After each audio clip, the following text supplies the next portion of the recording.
Hello students, welcomes all of you.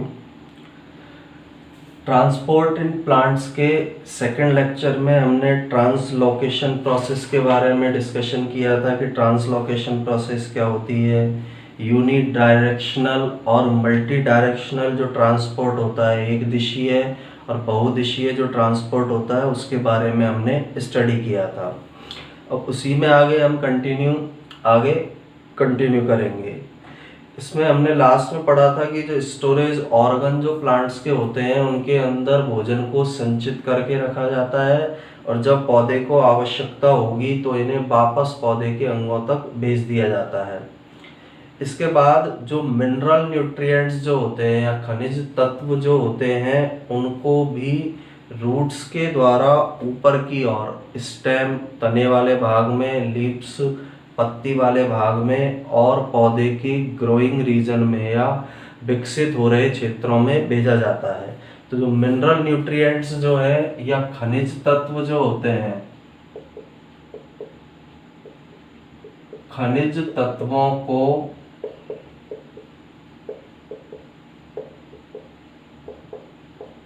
जड़ के द्वारा तने वाले भाग में भेजा जाएगा, पत्ती में भेजा जाता है और पादप के विकसित हो रहे भागों में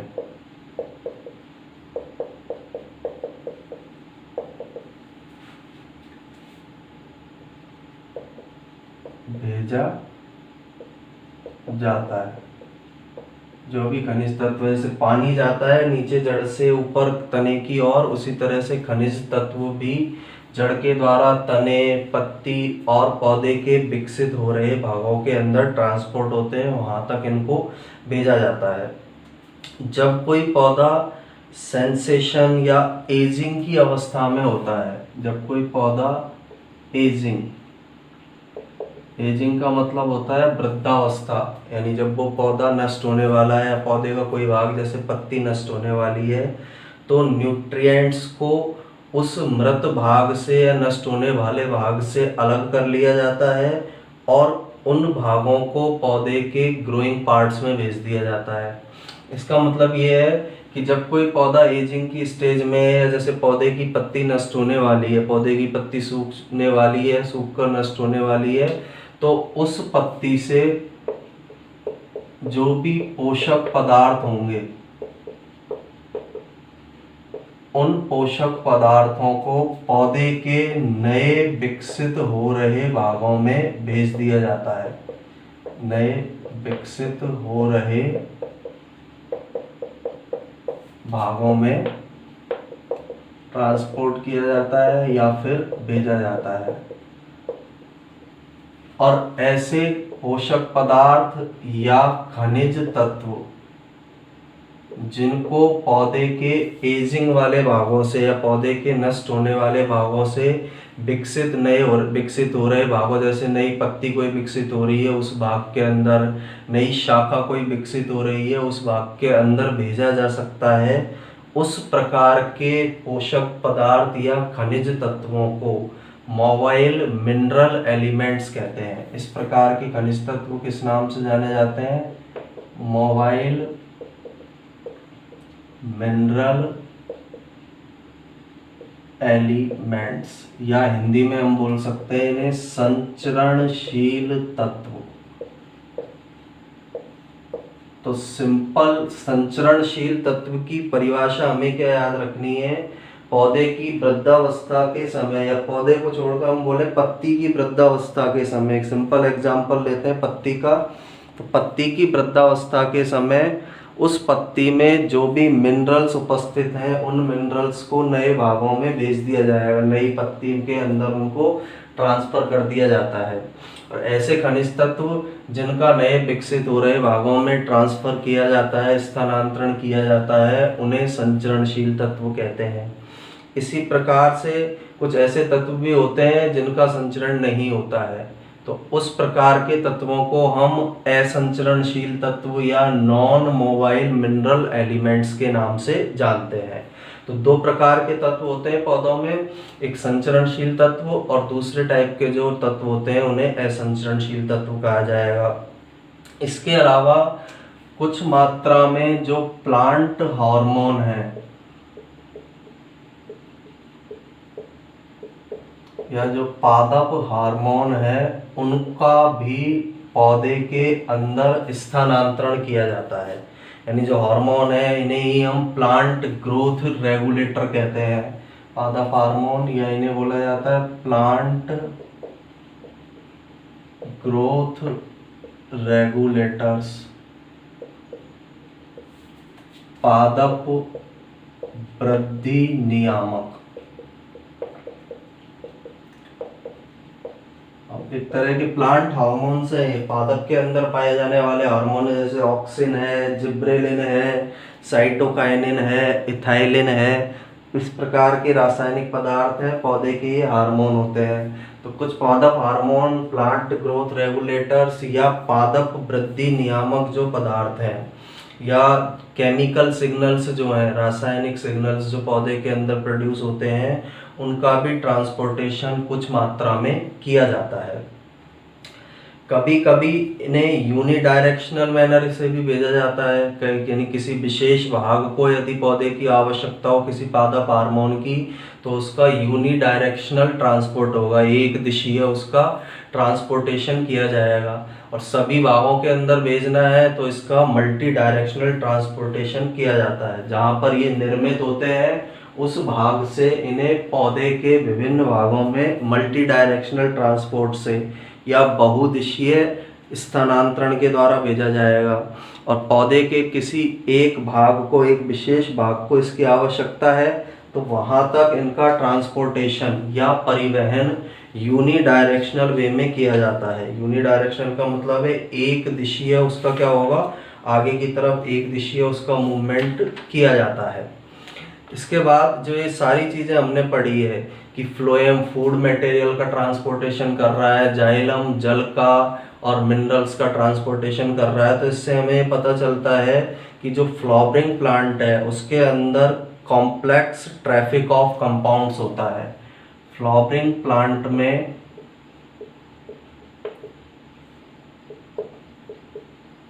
फ्लावरिंग प्लांट बोलते हैं पुष्पीय पौधे को, तो फ्लावरिंग प्लांट के अंदर एक कॉम्प्लेक्स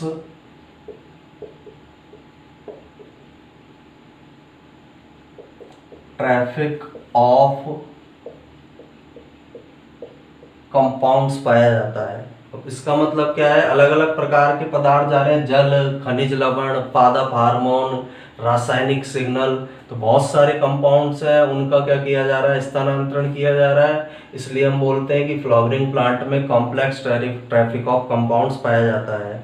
लेकिन ये जो ट्रांसपोर्टेशन है यह एक ऑर्डर में होता है, ये जो ट्रांसपोर्टेशन है ऑर्डरली संपन्न होता है, एक विशेष क्रम में इसको संपन्न किया जाएगा।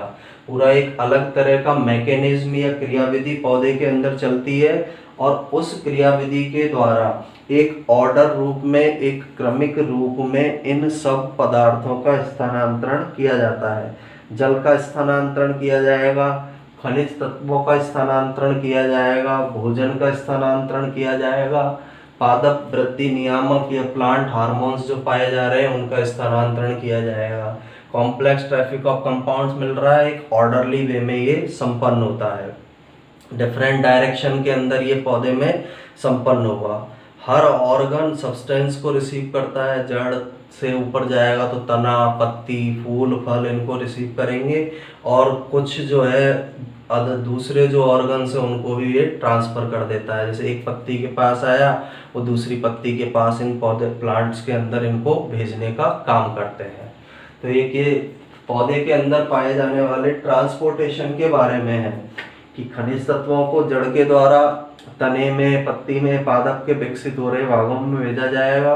कुछ तत्व ऐसे होते हैं जो पौधे के अपघटित होने वाले भागों से नए विकसित होने वाले भागों में चले जाते हैं। उन तत्वों को हम मोबाइल मिनरल एलिमेंट्स या संचरणशील तत्व कहेंगे। कुछ तत्व ऐसे होते हैं जो जिनका संचरण नहीं होता है, उन्हें असंचरणशील तत्व कहते हैं। पादप हार्मोनों का भी कुछ मात्रा में ट्रांसपोर्टेशन किया जाता है। तो इस तरह से कॉम्प्लेक्स ट्रैफिक ऑफ कंपाउंड्स पौधों के अंदर पाया जाएगा जो एक क्रम से या ऑर्डरली संपन्न होता है। इसके बाद हमें इस चैप्टर के अंदर पढ़ना है प्लांट वाटर रिलेशन या पादप जल संबंध के बारे में।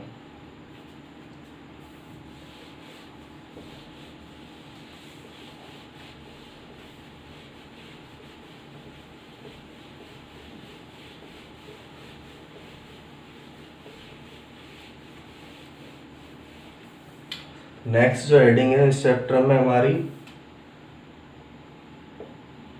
प्लांट वाटर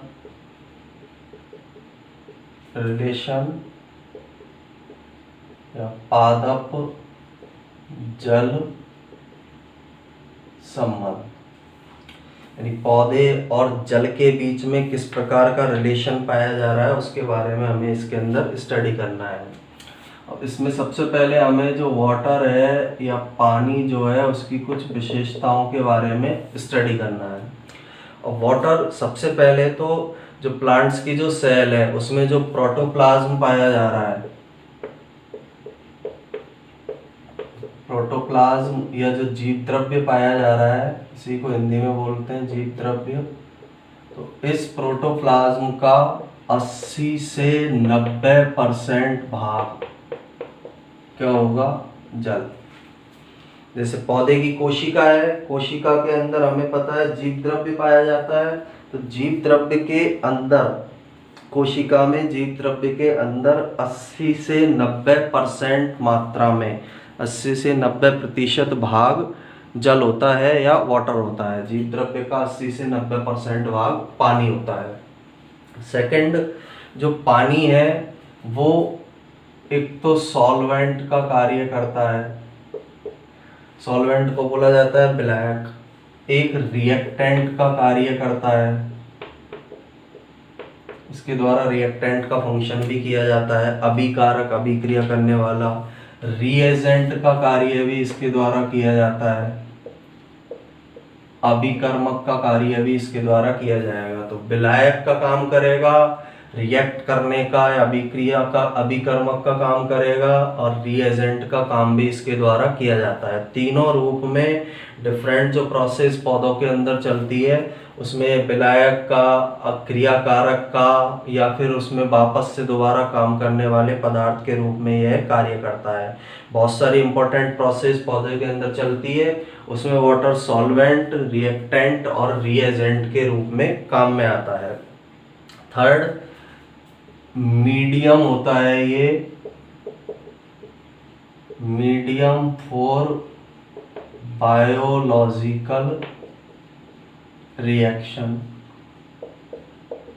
जो जैविक क्रियाएं पौधों के अंदर चल रही हैं उन बायोलॉजिकल की जगह हम बायोकेमिकल शब्द काम में लेंगे। बायोकेमिकल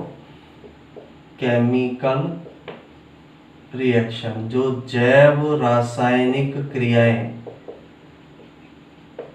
जो जैव रासायनिक क्रियाएं पौधे के अंदर चलती है उनमें पानी मीडियम का कार्य करता है। यानी अनेक ऐसी जैव रासायनिक क्रियाएं हैं पौधे के अंदर होने वाली जिनमें जल जैव रासायनिक क्रियाओं में माध्यम का कार्य करेगा, मीडियम का कार्य करेगा।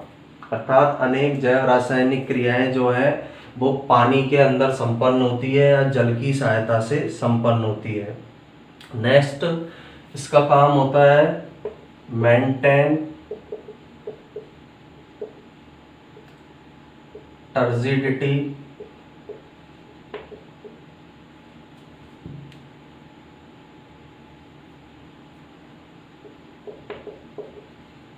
Of cells. टर्जिडिटी का मतलब होता है स्थूलन या फूलना। तो जो कोशिकाएं जो स्थूल अवस्था में होती है या टर्जिडिटी स्टेज में पाई जाती है उसको बनाए रखने का काम वाटर के द्वारा या पानी के द्वारा किया जाता है। यदि किसी कोशिका में से वाटर निकल जाता है तो कोशिका संकुचित हो जाती है या सिकुड़ जाती है, और संकुचित कोशिका में बायोकेमिकल जो प्रोसेसेज है वो सही प्रकार से संपन्न नहीं हो पाती है। तो सेल की जो टर्जिडिटी है या स्थूलन जो है, स्थूलता जो है, उसको बनाए रखने का काम भी पानी के द्वारा, वाटर के द्वारा या जल के द्वारा किया जाता है। तो ये सेल्स के अंदर टर्जिडिटी को बनाए रखता है। अब यहाँ एक टर्जिडिटी शब्द आया है, तो टर्जिडिटी जो है पौधों के लिए क्यों इम्पोर्टेंट होती है उसके बारे में भी हमें पता होना जरूरी है। तो टर्जिडिटी के मेन फंक्शन क्या है, जो टर्जिडिटी है वो पौधों के अंदर क्यों आवश्यक है।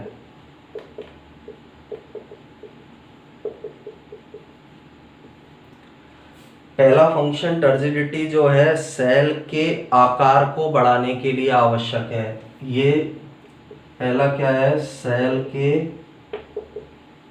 आकार को बढ़ाने में सहायक है, क्योंकि स्थूलित कोशिका होगी, फूली हुई कोशिका होगी, तो सेल का आकार कैसा होगा, बड़ा होगा।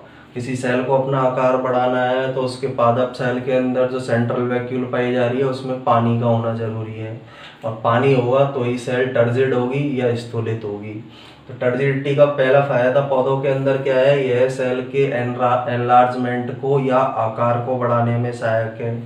Maintaining form of plant cell को मेंटेन करने में सहायक है। कोशिका को या सेल को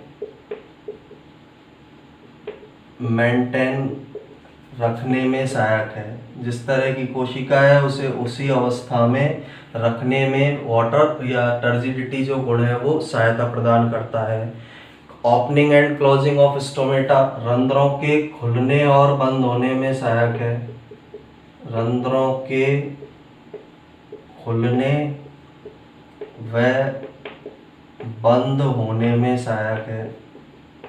यानी जो स्टोमेटा या रंध्र ओपन होते हैं पौधों में, उनके रंध्रों के खुलने और बंद होने की क्रिया में यह टर्जिडिटी या स्थूलता का जो गुण है वह सहायक होता है।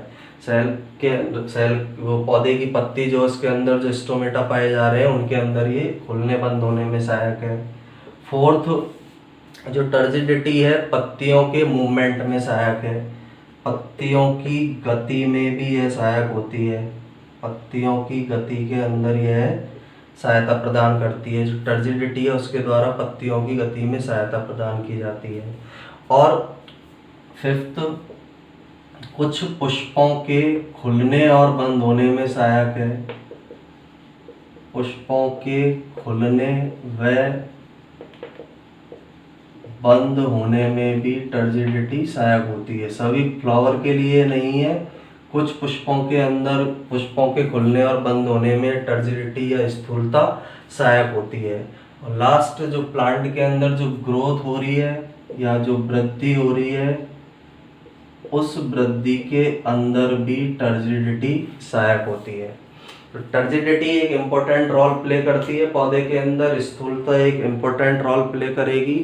पहला रोल इसका सेल के एनलार्जमेंट में या आकार को बढ़ाने में सहायक है।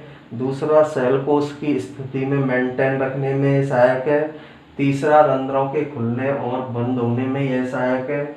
चौथा, पत्तियों की गति के अंदर यह सहायक है। पांचवा, फ्लावर के खुलने और बंद होने में सहायक है। और ग्रोथ और वृद्धि में यह सहायक होती है। इसलिए पौधों के लिए टर्जिडिटी इम्पोर्टेंट होती है। पौधों की कोशिकाओं के लिए टर्जिडिटी एक इम्पोर्टेंट फैक्ट है। टर्जिडिटी एक इम्पोर्टेंट अवयव होता है, इसका होना पौधे की कोशिका के अंदर जरूरी होता है। यदि ये गुण नहीं होगा तो ये जो सारी विशेषताएं, ये जो सारी क्रियाएं हैं, ये सारी क्रियाएं रुक जाती हैं।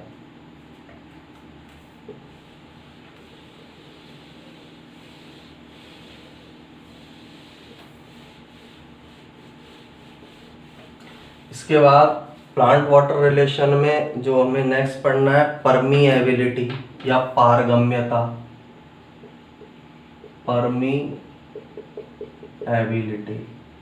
या इसे ही हिंदी में बोला जाता है पारगम्यता।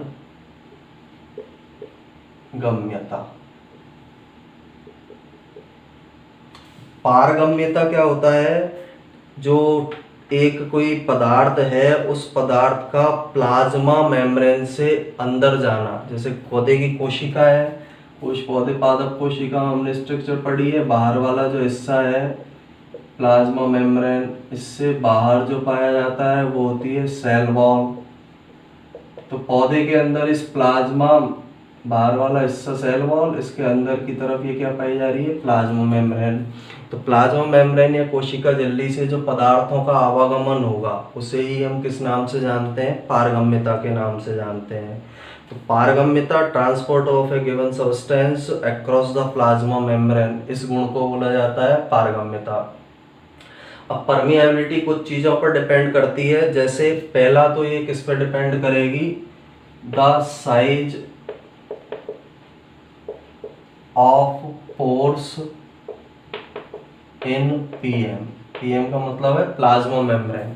तो प्लाज्मा मेम्ब्रेन के अंदर जो पोर्स या छिद्र पाए जा रहे हैं, उन पोर्स या छिद्र के साइज पर परमिएबिलिटी या पारगम्यता निर्भर करती है कि उन पोर का साइज कितना है, जो छिद्र प्लाज्मा मेम्ब्रेन में पाए जा रहे हैं उनका आकार कितना है, उस आकार पर परमिएबिलिटी या पारगम्यता निर्भर करती है। सेकंड, जैसे मटेरियल के लिए लगभग होती है 1 से 15 एंगस्ट्रॉम, जो साइज है उसकी वैल्यू लगभग कितनी होती है, छिद्रों की, पोर्स की 1 से 15 एंगस्ट्रॉम के मटेरियल इसमें से जा सकते हैं, इसमें से ट्रांसपोर्ट हो सकते हैं। सेकंड, ये डिपेंड करती है the size and charge of molecules, यानी जिन मॉलिक्यूल्स को प्लाज्मा मेम्ब्रेन के आर पार जाना है, मॉलिक्यूल्स ऑफ सब्सटेंस, जो सब्सटेंस है, जो पदार्थ है, उसके मॉलिक्यूल्स पर उनका आकार कितना है उन मॉलिक्यूल्स का, और उन मॉलिक्यूल्स पर किस प्रकार का चार्ज या आवेश पाया जा रहा है, उस पर भी पारगम्यता निर्भर करती है। ये दो चीज़ों पर प्रमुख रूप से निर्भर करेगी, एक तो प्लाज्मा मेम्ब्रेन के पोर का साइज क्या है, दूसरा जो सब्सटेंस है उसके मॉलिक्यूल का साइज क्या है और उस पर किस प्रकार का चार्ज या आवेश पाया जा रहा है। इन दो चीज़ों पर पारगम्यता या परमिएबिलिटी डिपेंड करती है। और एक जो प्लाज्मा मेम्ब्रेन है वो डिफरेंट टाइप की हो सकती है, जैसे इसके डिफरेंट टाइप्स होते हैं। पहला तो होता है प्लाज्मा मेम्ब्रेन का टाइप परमीएबल। परमीएबल का मतलब क्या है, पारगम्य। परमीएबल जो है उस परमीएबल का मतलब क्या होता है, पारगम्य। अब पारगम्य जो शब्द आ रहा है, पारगम्य का मतलब है सभी प्रकार के पदार्थ इसमें से आसानी से जा सकते हैं। दूसरी होती है इम्परमीएबल।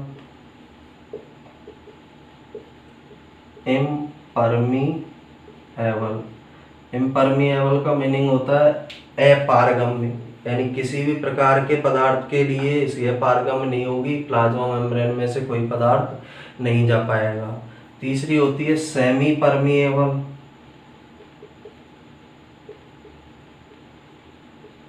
सेमी परमीएबल का मतलब होता है अर्ध पारगम्य, यानी विलायक के अणुओं के लिए, विलायक में भी हम बोल सकते हैं केवल जल के अणु के लिए पारगम्य होगी और उसके अंदर उपस्थित पदार्थों के लिए अपारगम्य होगी। चौथी होती है सेलेक्टिव पारगम्य, सेलेक्टिव परमीएबल,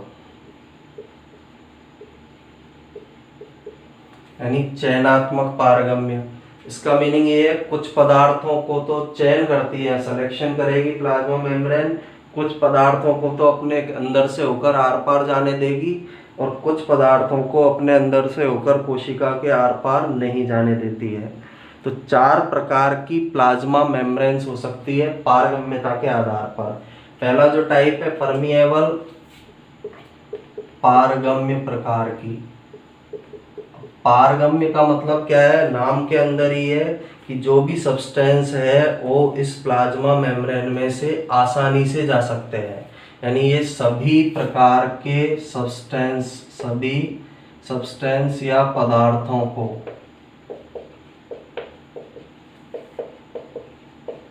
कोशिका के आर पार जाने देती है, यानी कोई भी पदार्थ हो, कोई भी सब्सटेंस हो, उसको ये कोशिका के आर पार जाने देगी, आसानी से इसमें से पदार्थ गुजर सकता है।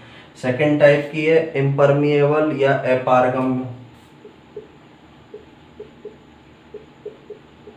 अब इसका मतलब क्या है इम्परमिएबल या अपारगम्य का? यह किसी भी पदार्थ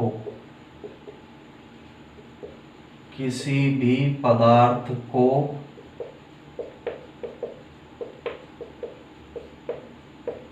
कोशिका के आर पार नहीं जाने देती है। कैसा भी सब्सटेंस या कैसा भी पदार्थ हो, उसको ये कोशिका के आर पार नहीं जाने देगी। उस प्रकार की मेम्ब्रेन को बोला जाता है अपारगम्य या इम्परमिएबल। थर्ड है सेमी परमेएबल, अर्ध पारगम्य झिल्ली। अब अर्ध पारगम्य का मतलब क्या है? ऐसी प्लाज्मा मेम्ब्रेन जो केवल वाटर मॉलिक्यूल्स को, यानी ऐसी झिल्ली जो केवल जल के अणुओं को आर पार जाने देती है, जल के अणुओं को कोशिका के आर पार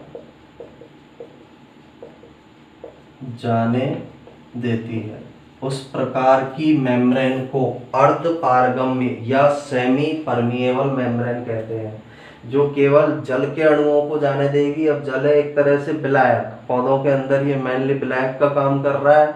विलायक के अणुओं को जाने देगी अंदर, आर पार जाने देगी कोशिका के, और विलेय के अणुओं को आर पार नहीं जाने देती है। इस प्रकार की मेम्ब्रेन को या झिल्ली को सेमी परमिएबल या अर्ध पारगम्य कहा जाता है, जो विलायक के अणुओं का ट्रांसपोर्ट होने देती है और उसके अंदर घुले हुए विलेय के अणुओं का ट्रांसपोर्ट नहीं होने देती है। फिर फोर्थ टाइप की जो मेम्ब्रेन है उसे बोला जाता है सेलेक्टिवली परमिएबल या चयनात्मक पारगम्य।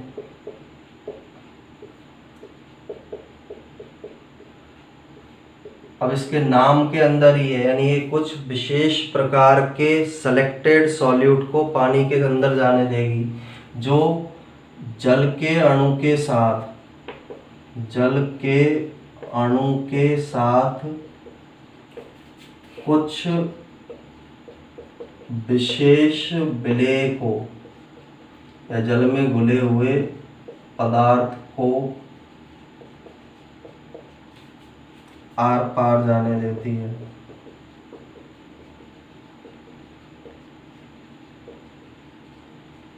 इस प्रकार की मेम्ब्रेन को किस नाम से जाना जाता है? सेलेक्टिवली परमिएबल, या इसे ही बोला जाता है डिफरेंशियली परमिएबल मेम्ब्रेन, जो जल के अणु के साथ कुछ सेलेक्टेड या चयनित, कुछ विशेष चयनित, यहाँ पर हम एक शब्द और जोड़ सकते हैं, चयनित विलेय पदार्थ को सेल के आर पार जाने देती है।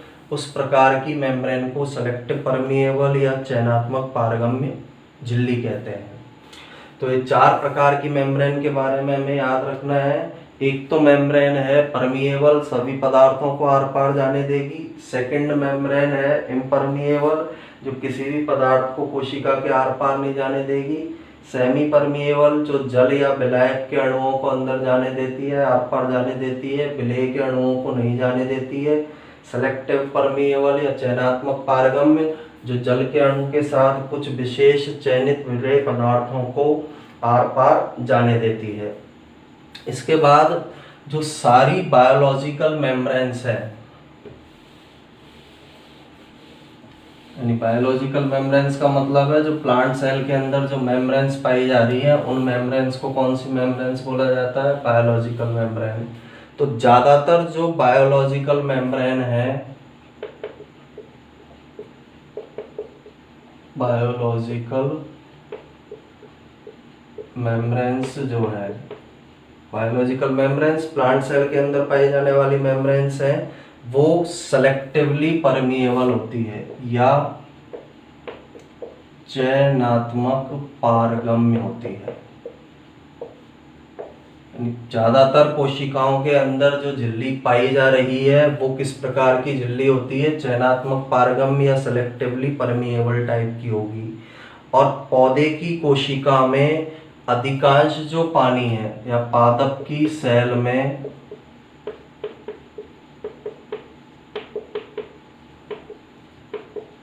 अधिकांश जो जल या पानी है वह केंद्रीय रिक्तिका में उपस्थित होता है। पौधे में एक सेंटर में सेंट्रल वैक्यूल पाई जाती है। उस सेंट्रल वैक्यूल में, जैसे प्लांट सेल है, बीच में सेंट्रल वैक्यूल मिलेगी, तो अधिकांश पानी जो है इस सेंट्रल वैक्यूल में या केंद्रीय रिक्तिका के अंदर पाया जाता है। ज़्यादातर जो पानी है पौधे की कोशिका में वो इस सेंट्रल वैक्यूल, ये केंद्रीय रिक्तिका है, इस केंद्रीय रिक्तिका के अंदर पाया जाता है। सेंट्रल वैक्यूल या केंद्रीय रिक्तिका के अंदर पाया जाएगा। सेमी परमिएबिलिटी जो है या अर्ध पारगम्य जो प्रकृति है, अभी हमने पढ़ा था एक अर्ध पारगम्य झिल्ली, सेमी परमिएबल मेम्ब्रेन। तो अर्ध पारगम्य जो झिल्ली है इसके द्वारा विसरण के गुण की व्याख्या की जा सकती है। विसरण के गुण की जगह परासरण, ऑस्मोसिस, क्योंकि ये केवल जल के अणु को जाने देगी। तो अर्ध पारगम्य झिल्ली के द्वारा परासरण के गुण की व्याख्या की जा सकती है, ऑस्मोसिस, इसी को बोला जाता है ऑस्मोसिस। इसके गुण की व्याख्या किस झिल्ली के द्वारा की जा सकती है? अर्ध पारगम्य झिल्ली से।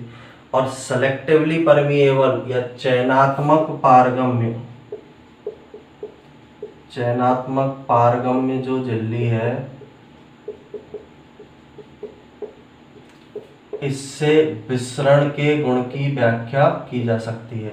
विसरण जो है उसको बोला जाता है डिफ्यूजन। इससे विसरण के गुण की व्याख्या की जा सकती है। अभी हम नेक्स्ट लेक्चर में इन्हीं के बारे में पढ़ेंगे कि डिफ्यूजन क्या होता है और ऑस्मोसिस या परासरण क्या होता है। अभी केवल इतना याद रखना है कि जो अर्ध पारगम्य झिल्ली है, सेमी परमिएबल जो मेम्ब्रेन है, वह परासरण के गुण को एक्सप्लेन करती है, व्याख्या करती है। और जो चयनात्मक पारगम्य झिल्ली है, सेलेक्टिवली परमिएबल जो मेम्ब्रेन है, वह विसरण या डिफ्यूजन के गुण की व्याख्या करती है। इसके बाद इसमें नेक्स्ट टॉपिक है एक ऑस्मो रेगुलेशन इन प्लांट्स।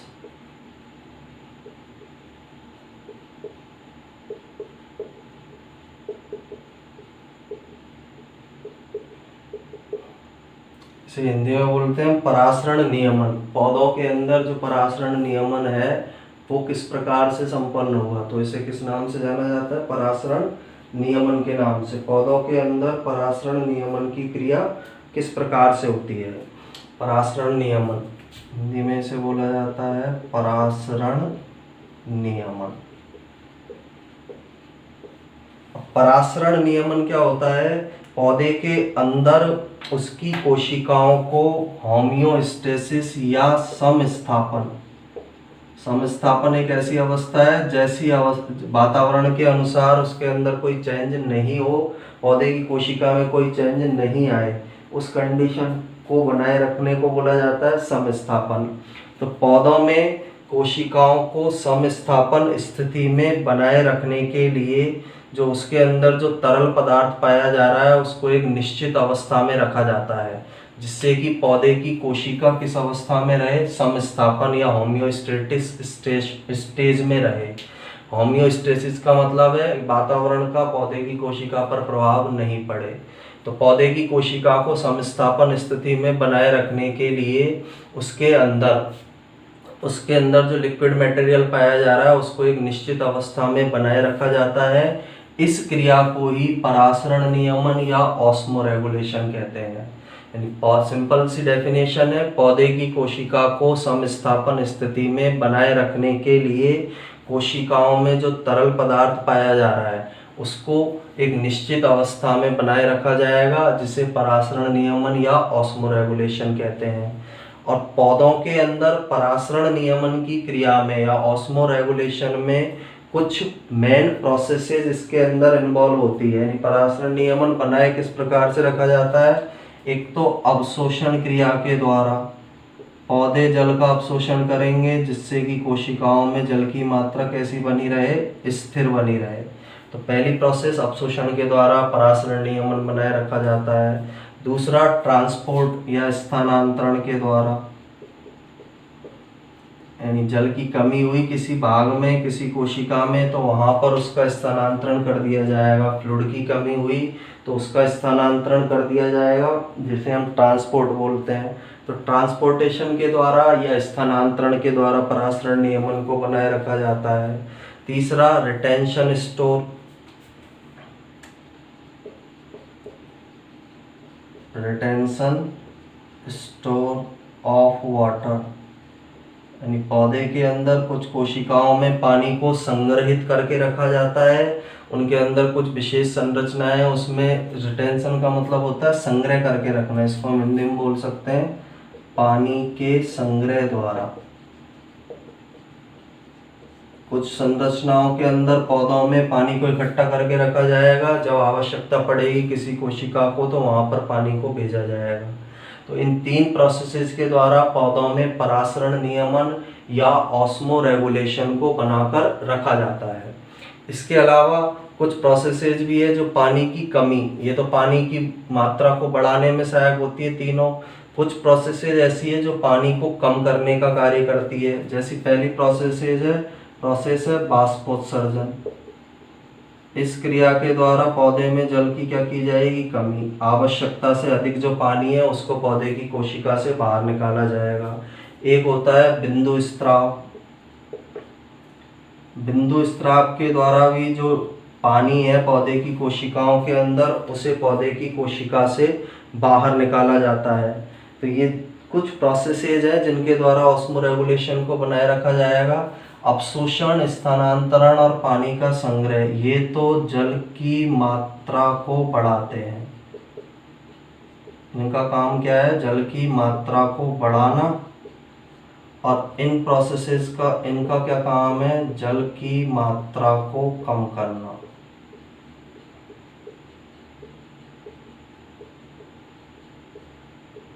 पौधे की कोशिका में यदि जल की कमी है तो ये प्रोसेस काम में आती है, और पौधे की कोशिका में यदि जल अधिक मात्रा में है तो ये बाष्पोत्सर्जन बिंदु स्त्राव काम में आएगा। कोशिका में जल ज़्यादा है तो बाष्पोत्सर्जन बिंदु स्त्राव के द्वारा इन्हें उस पौधे की कोशिका से बाहर निकाल दिया जाता है। और यदि पौधे की कोशिका में पानी की कमी है, जल की कमी है, अपशोषण के द्वारा, स्थानांतरण के द्वारा और पानी जो संग्रहित करके रखा गया है उसके द्वारा उस पानी की कमी को पूरा किया जाता है। और इन दोनों प्रकार की क्रियाओं से पौधों में समस्थापन को बनाए रखा जाता है। इस क्रिया को ही हम ऑस्मो रेगुलेशन या परासरण नियमन कहते हैं। तो यहाँ तक हमने इस चैप्टर के अंदर स्टडी किया है। इसके बाद नेक्स्ट लेक्चर में हम फिजिकल फोर्सेज या भौतिक बल जो पौधों के अंदर पाए जाते हैं, जैसे विसरण है, परासरण है, उन भौतिक बल या फिजिकल फोर्सेज के बारे में स्टडी करेंगे। Thank you.